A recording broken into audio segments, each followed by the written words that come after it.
Kia ora, no mai, haere mai. I'm Cait. With all my content, I try to share some of what life is like for a takatapui with multiple dynamic disability. I hope you'll stick around, maybe hit the like button, maybe even subscribe on there. Let's get into it. So today, I want to bring you into my space for a tour of my little room where I spend a lot of time. With the amount of rest that I have to do and the fact that I work from home mostly from this room, I spend a lot of time here. So I have spent a lot of time making this space just right for my needs, and that means with what makes me happy, with what I need for my disabilities, and with what I need to just function in the everyday world. So I'm going to take you on a tour of my space and all the little things that I have done to make it just right for me.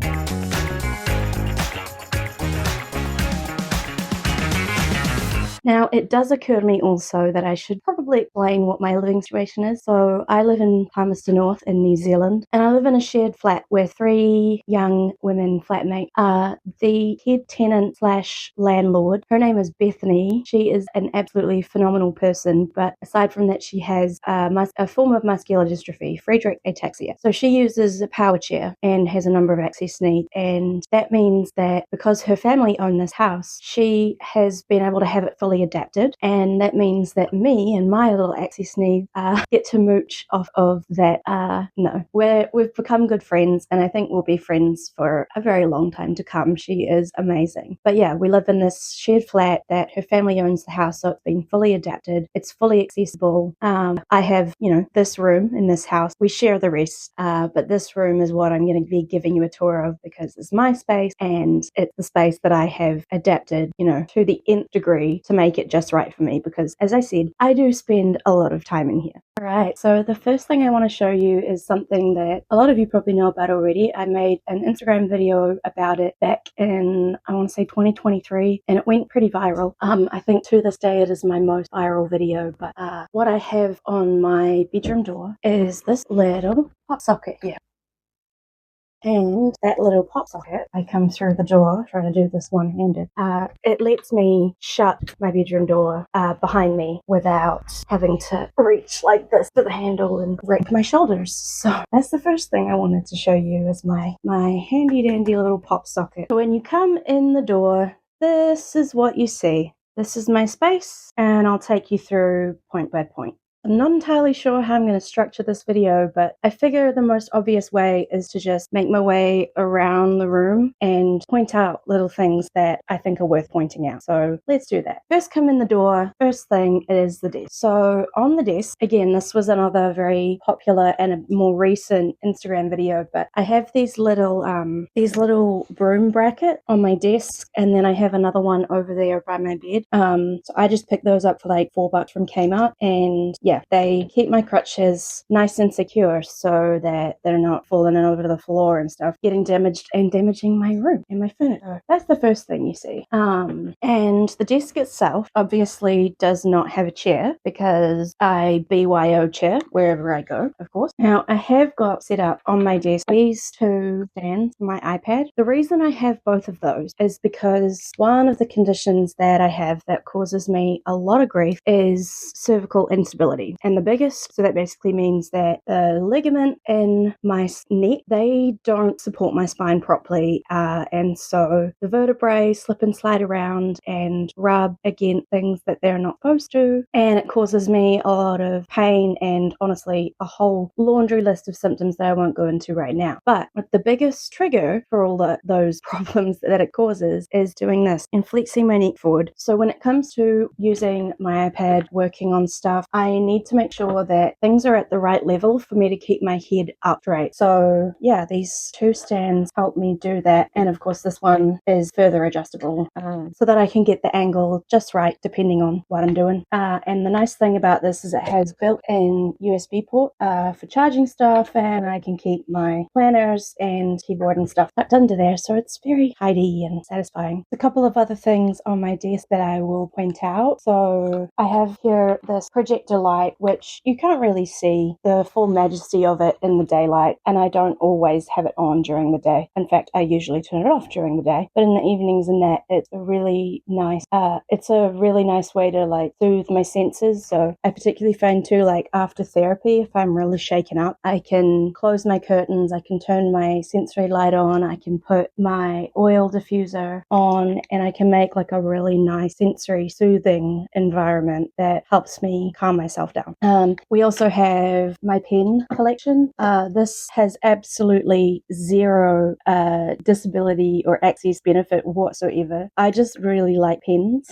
I like to write and I like to draw, and so ever since I was like a teenager, I've had this obsession with pens, and as an adult, it has grown into this little collection. And so whenever I need a pen, you can bet that I've always got one, and I like having them on my desk. It's nice to be able to see them. The other thing that is in the general area of the desk, which I will point out to you, is something that is brand new. I made up the concept by myself after I'd researched a lot of different visual planner ideas on Pinterest mostly, and I came up with this idea, and honestly, so far it is working a treat. So let me show you. So this is my project board, and you see at the top we have various stages that content project go through. Each of these little notes, these are all magnets. I made those myself just out of a sheet of magnet and some vinyl, and so they're completely dry erase. These can wipe right off and be reused, and the idea is that they can be moved from section to section so that whenever I need like a visual representation for my ADHD brain, I can just look up at the wall and it's all right there. I can see. I decided to include a section with complete because it's nice to be able to know that I do actually get some stuff done, because I often feel like I don't get anything done. So yeah, that's my project board, and I love it so far. I'll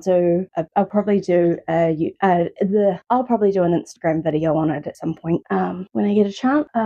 Here's another little notable thing I'll point out is this print that I have. Isn't it gorgeous? That is called Bodies by Ruby Allegra. They're an Australian artist that I've followed on Instagram since like 2016, and yeah, I just love their work. And this picture in particular, with the representation of so many different kinds of bodies, including so many disabled, I find it very powerful. And actually, while we're on the topic of disabled art, I will point out my little wheelchair Barbie. I absolutely love her. I think it's just such fabulous representation. And honestly, as soon as this Barbie came out, I was like, I have to have one. Not because I love Barbie, but because it was just such cool representation. And I had not long been a wheelchair user, and just to see myself in that toy, I was like, I have to have one. And also over here, we have my spoons. Now, this is a print that I commissioned by an old friend who is an artist and tattoo artist, and his signature is the pointillism, the little dot. So when I had the idea I wanted to get a spoon tattoo to remind me to pace myself, my mind immediately went to him. His name is Connor Mill, and I do of course have a version of it tattooed on my arm, and he did do that tattoo. He did that himself, and it was based on the drawing that I had commissioned. Lastly, on the topic of disabled art, hiding in the corner here is a birthday card that my youngest brother drew for me a couple years back, and I've recently decided that I want to get a portion of this tattooed, just that little part of it there where it's me in my wheelchair, because I love kids' art, and I love that this is how he sees me, and that this is what I think he was 11 at the time, this is what he created. It made me like really happy that this is what he sees, because this is what I'd hope he would see in some ways. Like, yeah, I thought that was really cool. Actually, I suppose I could include this in the topic of disabled art. So this was carved for me by my dad. He does carvings that out of driftwood that he finds on the beach, and these wings he also found on the beach. They are intact. Some people find it creepy to look at this particular piece, but I love it. He created this representation of me. The idea is that the piece is called Let Me Be, and I think part of what he sees in me and the struggle that I've had in my life because of my mental health and because of my disabilities, and the way that he just sees me continuing to fight on and just always hoping that the world will just let me be and let me live. And I think that's beautiful, and it's also very meaningful for me that he flattened the chest, because he knows I want to have top surgery one day, but that there's a high likelihood that that'll never be an option. But he wanted to make sure that he represented me how I would want to be represented, and that he's accepting of that and is happy to recreate it. So that was okay. So moving around the room, we've got my smart drive down there, my crochet. I hardly own any book. Like, I actually only own these two, which people have gifted to me, because ever since I had electroconvulsive therapy, ECT, as a teenager, I really struggled to read print for more than a page or two. It basically stops making sense in my brain. So audiobook and the iOS screen reader are very useful. Continuing to move around the room, we have up here my medication boxes. I keep them in locked boxes because that's just good practice. You don't want just any old person to be able to have access to your medications. But honestly, I really keep them unlocked pretty much all the time. The keys live in the lock. But when I lived in different living circumstances where not everybody else in my household was of age or trustworthy, I was able to keep them locked. And the other good thing about keeping them in lock boxes, which is a bit of it's a bit raw, but when I have dipped in my mental health and I don't feel particularly safe within myself, being able to lock those boxes and give the keys to somebody else is a really good barrier that I can put in place for myself to just try and keep myself safe when I'm having trouble doing that. You'll probably notice my ladder. It's kind of buried under stuff that's on it at the moment, but yeah, my dad made me that driftwood ladder for Christmas 2021, I think. Moving along, we have my shelves. There is nothing interesting about those. I've got some art stuff and sewing stuff in there. I've got life admin shit down there, and these are just clothes. Then we have my makeup, a suitably ridiculous size collection. There's more under there. And I keep it all in this cabinet because this cabinet's on wheels. And that means that because the cabinet has to live over there because of the size of this room, it's a small room, I can wheel it across the room and next to my mirror so that I can actually do my makeup, and then I can roll it back. Up there on the wall, we have my violin. Obviously, my guitar is down there as well. I made that little macrame hanger for my violin because, again, small room and I had to get it off the floor, so I knitted it up on the wall, and I saw a cute one on Pinterest. I was like, I could make one of those, so I did. Moving along to the other side of the room. Mirror, nothing interesting about that.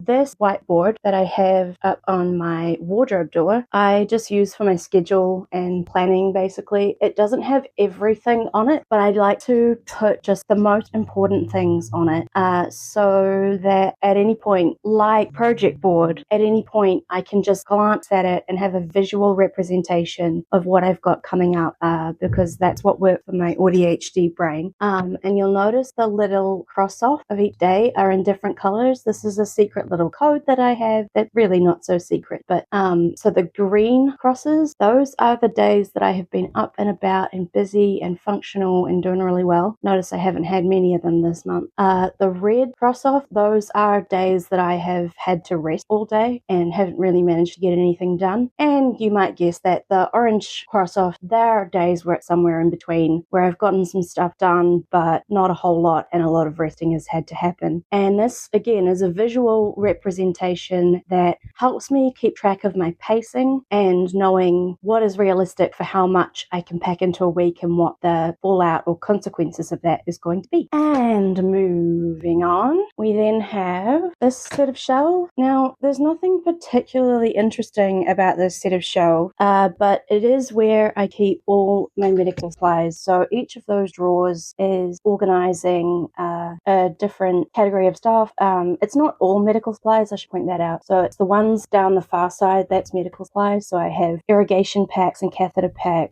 catheter supplies, bracing and various braces and stuff, all that kind of thing. And then I've got some tech gear, some bag, some clothes. And down at the bottom here, I have braces that I use the most often. Little trolley that I bought recently, which I want to try using shopping, but I don't know how it's going to go. But yeah, the braces that I use the most, my rain deck lives in there, and bags that I use for shopping and swimming and stuff.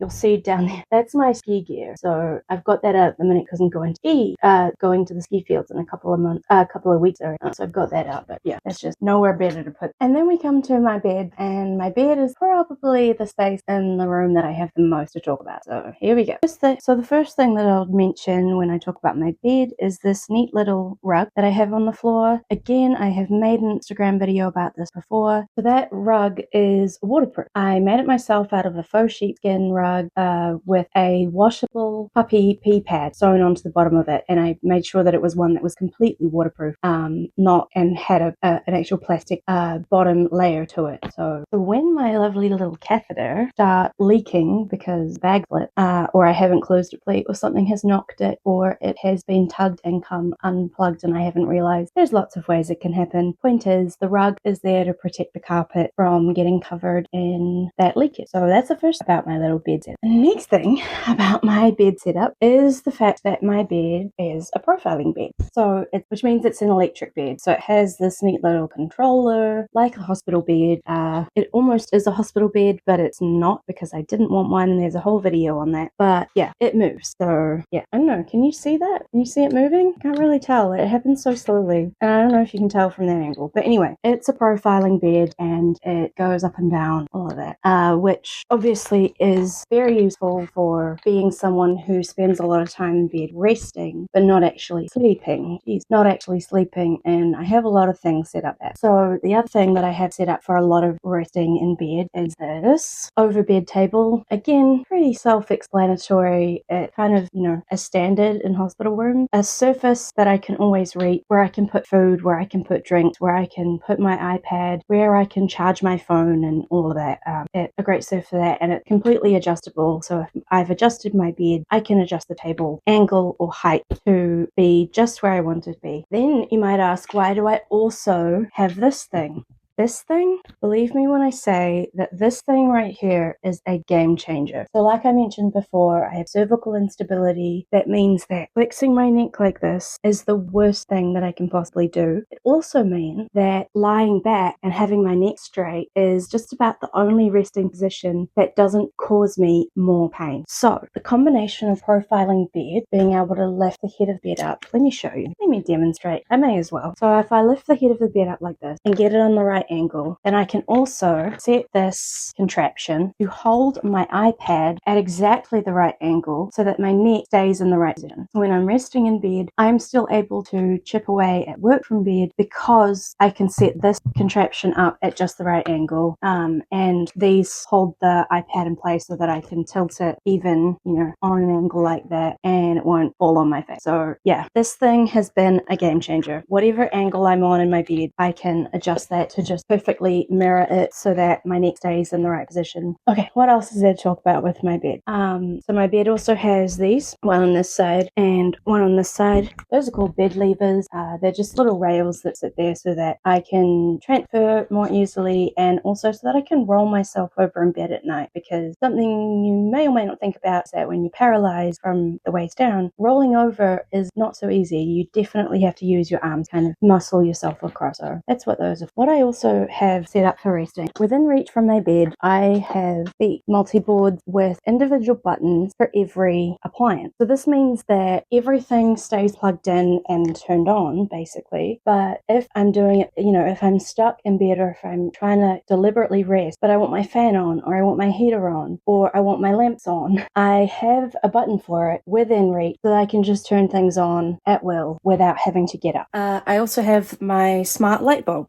So I have this app here, and from here I can turn my light off, turn my light on, adjust the warmth, adjust the brightness, and it's not so dramatic to see at this time of the day because there's the light. If I hit off, it goes off, on, it goes on, warm. So obviously it's the middle of the day. It's not going to be that dramatic, but yeah, the idea is that I can control even my lights from my bed so that when I'm exhausted, when I'm completely depleted and crashed, I can control everything in my room without having to get up. Also my TV. So if I'm in bed at the perfect angle for my spine, this is what I see. So my TV is in the perfect position for me to not have to aggravate my spine while keeping myself entertained when I'm in a lot of pain, when I'm really tired, when I really just can't do anything else. I have the TV at an angle that is beneficial to the rest that I need to get. You may have noticed this thing too. This is the call box for my medical alarm. So my medical alarm lives around my neck. It hardly hardly ever even makes it out of my top, so you may have not even seen it. It's a St. John medical alarm. If I press that for 2 seconds, then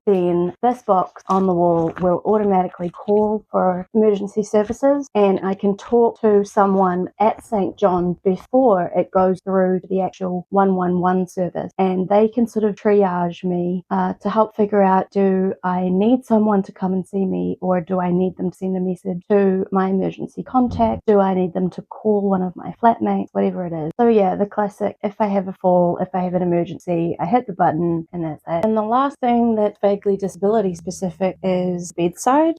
So the top drawer is nothing special, all the basics that I use every day. The bottom drawer is also nothing special, it's just kind of a junk drawer. But these two drawers in the middle, it's kind of a weird angle, and I'm trying to hold the camera at the same time, so it's kind of hard. But this drawer here is full of medical supplies that I might use on a rest day. So I have all my pain creams in here. I have my massage gun. I have compression glove. I have each of these little pouches is full of one specific genre of medical supplies. So I've got one that got like blood pressure cuff, pulse oximeter, thermometer. I've got one that's got my TENS machine in it and all the leads for that. I've got one with my acupressure wand. I've got one with Cait tape. So it's just stuff that I use regularly that I might want to grab while I'm resting in bed. And the last thing is this third drawer down, which is my sensory drawer. It's full of sensory items, and that means I can just go shopping in this drawer for something that I can use when I'm in a lot of pain, when I'm upset, when I am on a meeting with somebody like on Zoom or whatever, and I need something to keep my hands busy, or when I'm in a therapy course, all that kind of thing. Sensory toys are on the ready.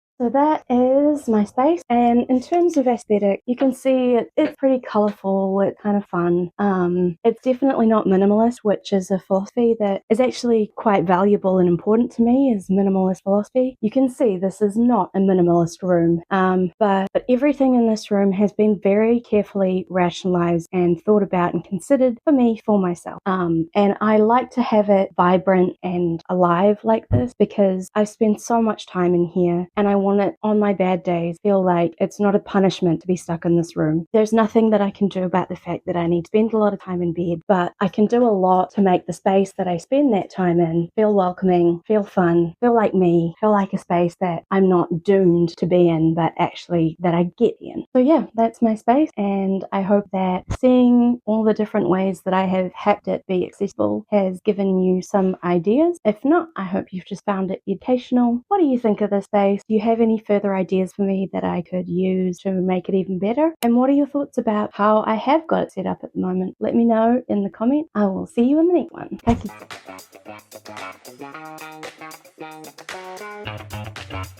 kite.